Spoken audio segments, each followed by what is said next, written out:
What's up guys, welcome to the Scars channel. Today I'm going to take you through a vertical jump / sprinting workout. If you want to run a 4.240, if you want to have a 50-inch vertical, then you got to do this at least 3 times a week guys. So let's get the workout started.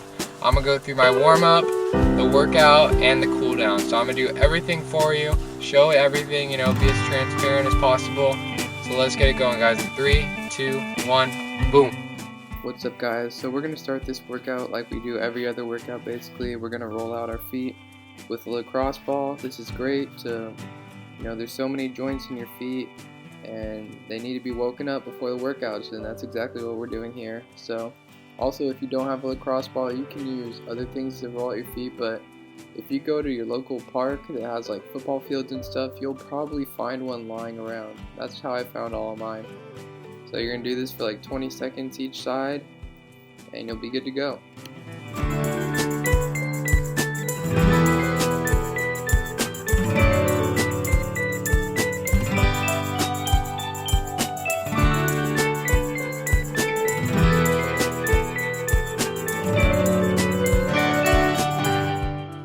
Alright, the next thing we're going to do is that.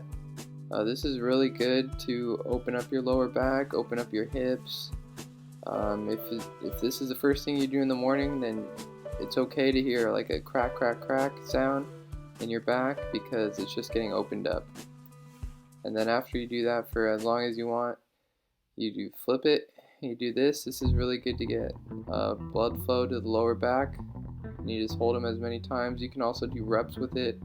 Either way is going to warm you up really good. Okay, moving on, we're going to do foam rolling. We're going to roll out our back here. This is really good just to, loosen up your back. Doing the foam roller, especially the jagged one, hits the deep tissue muscles really well. So it gets you nice and warmed up.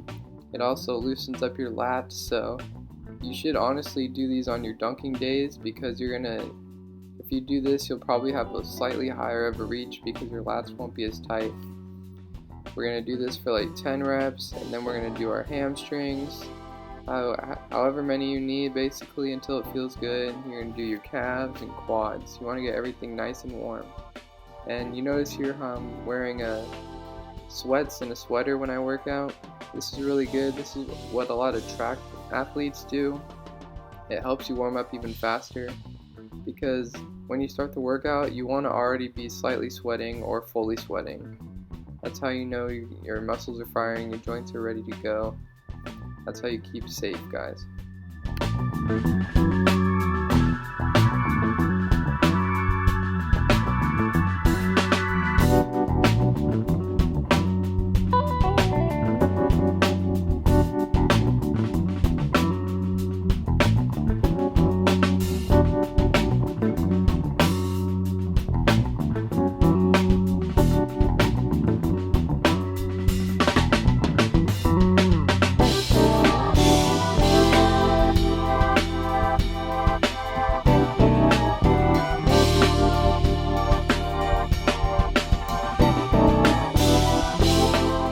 This next warm-up is totally optional, guys. You don't have to do it by any means. Foam rolling is enough, but I picked this thing up. It's basically a handheld foam roller. It's really good because you can reach like the hard to reach muscles, so like the front of your calf, you can't really foam roll that. Like all parts of your leg, your upper leg, your quad from all angles, your hamstring from all angles. You can do your lower back really easily. So it's just a really good tool to buy, and it's not expensive. I highly recommend you go purchase one if you can. I feel like it's really helped my performance, and it just makes foam rolling easier. So like on days where I'm lazy, I'll just do this instead of foam rolling, and it does the same thing, so I know I'm not missing out. Because sometimes foam rolling can be kind of a hassle, guys. But yeah, a couple minutes of this and you should be good to go.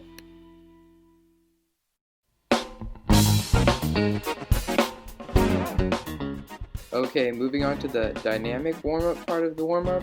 We're going to do skips. I believe they're called A-skips.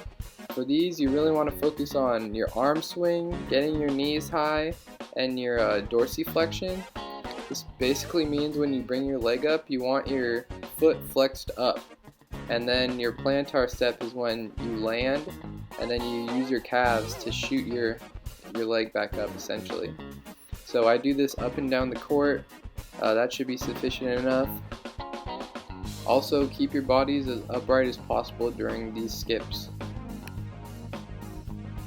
Okay, for the next skips, I'm not sure what they're called. They might be called B-skips. We go up and down the court with them. And it's basically the same thing, except once you bring your knee up, you shoot your leg out. So you shoot your calf out forward.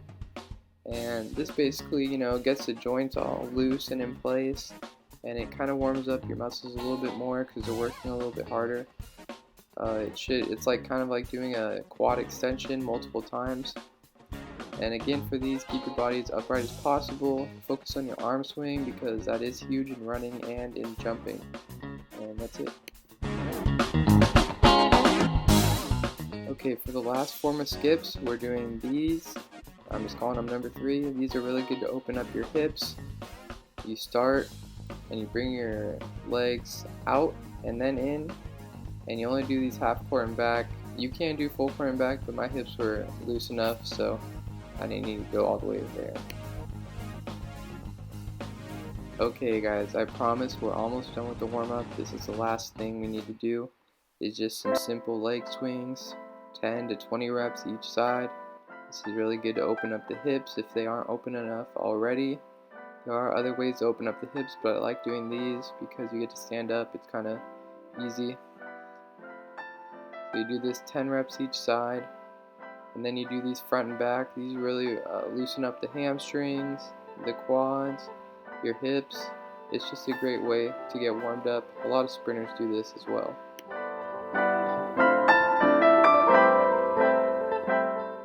Okay guys, time for exercise number 1. Finally, we're getting started. We're going to do banded jumps. If you don't have bands, it's not a big deal. You don't have to use them, but I like using them to add a little extra resistance to my workouts. So basically, for these sets, you can do 3 to 5 jumps from each approach. That is the jump off the right foot, the jump off the left foot, the left-right approach, and the right-left approach. It's really important that you work on all of these to get better in one of them, because if your left leg is lacking, then all of your jumps are going to be not reaching their full potential, guys. So you do this for 3 sets, do it as fast as you can, take like a minute and a half rest because these are kind of long sets.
Okay guys, now we're going to do side sprints. If you don't have a sled, you can do it with your own body weight. It's not that big of a deal, but I've seen a lot of football players doing this, and it's really good for your lateral quickness, and that's really important in basketball, football, track, so it's just a good exercise to do. So you do it for 3 sets of about 30 yards.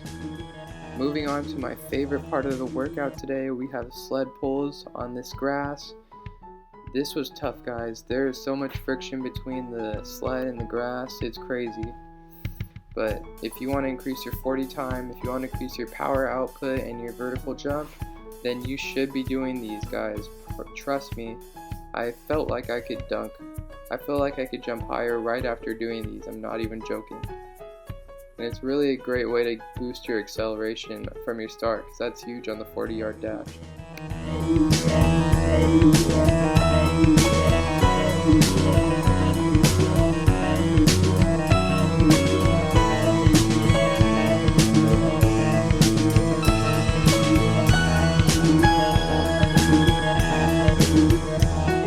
Alright guys, next up we're going to do sand sprints, 3 sets, 40 yards, and you do it as if you're falling down and then you start. This really works on your acceleration. That's like a main thing I'm working on right now, and working on it will improve your vertical jump, it will improve your speed overall, so it's just a great thing to do. And working on the sand also makes it harder, so you know it's a good deal. Next up we have back pedals with the sled. You don't need the sled, as I said before, but it does help to have. These burn your quads, guys. Also, if you have knee pain, this should help, because strengthening the muscles around the knee is how you cure knee pain, and this definitely does that.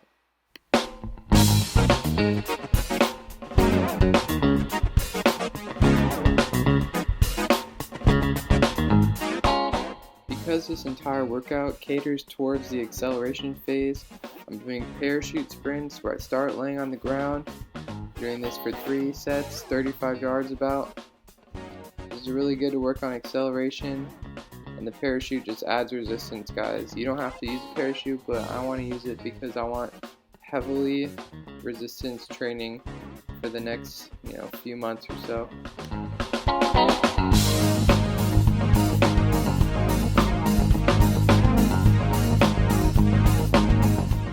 Okay guys, for the second to last workout we have med ball tosses. We're doing this for 3 sets of 6 reps. This is really good because it works on the arm swing, your explosiveness starting from nothing basically.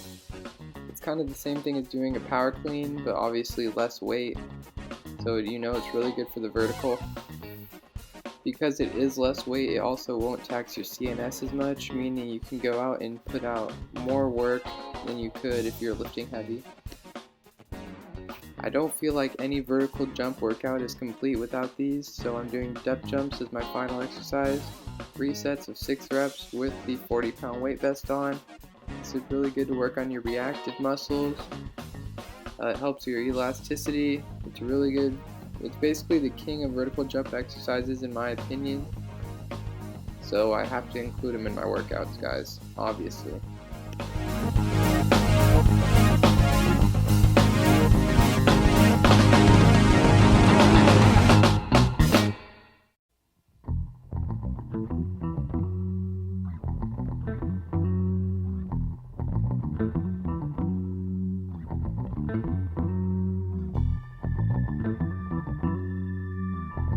Guys, I just finished with the workout portion of the video.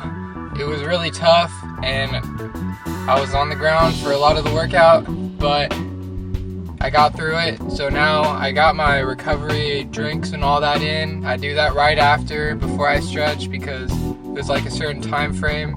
You have like 15 to 30 minutes to get your nutrients in before it's kind of like you worked out and kind of like it was a waste of time. But I'm going to get my stretching in now. I changed parks because I ran out of water halfway through the workout and I needed water, and that park didn't have any. So make sure you're hydrated during your workouts, guys. It's crucial. So I'm going to get the stretching in. That's going to be it for the day. Thanks for watching. I like to cool down the same way I warmed up, basically. So I'm going to roll out my feet. I'm going to do this for a while, as long as it takes, and then I'm going to move on to foam rolling after this. I'm going to get my back, my quads, my hamstrings, my calves. I did do the foam rolling with the handheld one, I just didn't film it, and I also stretched for about 5 minutes. I stretched out my calves, my quads, hamstring, my lower back, my shoulders even. You got to make sure you're nice and stretched out afterwards. But before I did do the stretching, I had my post-workout recovery shake. That's really important to get. I had a post-workout recovery shake, I had a banana, and I had some lunch too. So you want to make sure you're getting enough carbs and protein after your workout, or else it's kind of like a waste of time, guys. So just be sure you do that.